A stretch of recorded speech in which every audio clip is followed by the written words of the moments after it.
Maybe to take Ricky, your viewership a step backward. When we started this journey after we left in 2019 February, after a few months around May, we already had there were 4 cases opened. I'll mention names because they've given us a go ahead, the 3 of them. The 4th, I won't mention the name because she didn't say you can go ahead and mention. It was by then Muruti Poswa's wife, Blessing Poswa, who later withdrew the case because Poswa doesn't know where he stands. It was Mesalome. Just to reflect back a little bit, how long has the Poswas been there? The family apostle has been Go Rivers just over 25 years, if I'm not mistaken. He was the interpreter to the bishop. Remember when he said Poswa left when he was around 40? Yeah. So it will be about 27 years. He was around 27. He was at the cult for about 27 years. Okay. Yes. So I just wanted a reference for people to understand. And Poswa's wife is also a victim. Muruti Poswa's wife. And the ex-wife is a victim. I'm saying this without mincing my words of the bishop. Are those 2 different people or is the same? 2 different people. Okay. The ex-wife and the current wife. The current wife opened the case and later withdrew it because she was advised by Poswa. We know the relationship between Poswa and Zondo is such that Poswa is to date afraid of Usatan Kobolake Zondo.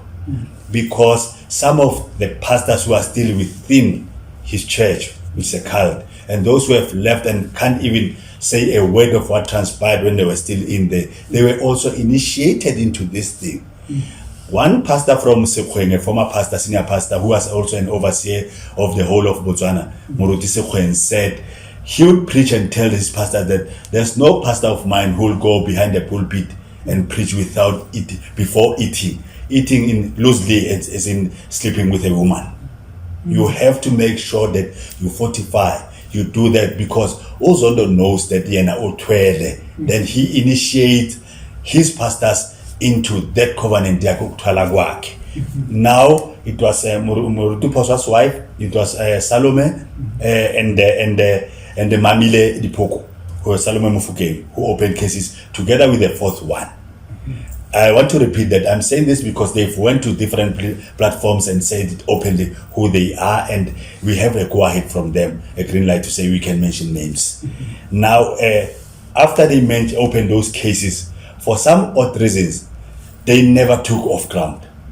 Simply because they were opened in a van, specifically those 4 at Everton police station, where Zondo had a vice grip, a firm grip. CRL. Yes. Before CRL commission, a vice grip on them. Even cases that we assisted employees to go around to say they can assist them to go and open. It was not easy. For an example, there's this one of the well-known one which was showed even on TV of the niece, Macy Zondo. Zondo's niece was raped when she was not even 16, very young, underage, by the uncle who's Bishop Zondo. Bishop Zondo. I'm just saying this so that people can understand who we're talking about, because there's not only a one Zondo who's a pastor in South Africa, but this one, Satani Kobolake, Stephen Bafana Zondo, who's a bishop of Rivers of Living Waters. You call it Murky Waters. Then, after we realized that they are not moving, they're not going anywhere, I personally took upon myself to say we have to make sure that we knock at each and every door that's there to listen. You'll be shocked. I won't mention the doors that we knocked at, but deaf ears everywhere we went. Whether it was in the Ministry of Police, whether it was, in the Fraternal of Pastors.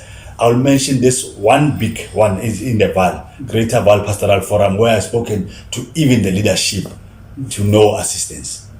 It's sad because when it comes to pastors within the Val region, they know who Zondo is. For some odd reason, they don't want to come out and say yes. And ex-pastors who are from his church, I speak to some of them even today. We find there's now animosity between us, but they are not coming out. It's not upon me as Popedi or Radio Hosheletzaning with our colleagues in Ndate Mabosho and Ndate Mukoto to invite them. They know what happened. They know what they hid. People are crying out there. Young girls, they are supposed to be doing the right thing as men of God, but they are not. But now we realize that they were not moving these cases. That is when we lose other avenues. We've been so many different platforms. It's the first time that we're coming to yours. It's odd because we've known you for a number of years. We've been following what you do, but it's the first time that we come here. Then we went to the CRL. It was not easy, even at the CRL. I used to go with my wife. I went there for more than a year. You now have the NPA go back to check the error on the cases, and then now where are we now as you're about to go back? There's a report which was given by the NPA then which said the victims, I normally don't call them victims because they've conquered. They are conquerors. The victims have withdrawn, all of them then have withdrawn cases. Something was fishy. That's one of the reasons why I started to dig deeper. I wanted to find that when we engaged with them personally and directly, they were not even aware of their cases being withdrawn. Then it brought the birth of these cases being forwarded to Pretoria. Currently, as we speak, those cases will be sitting next week.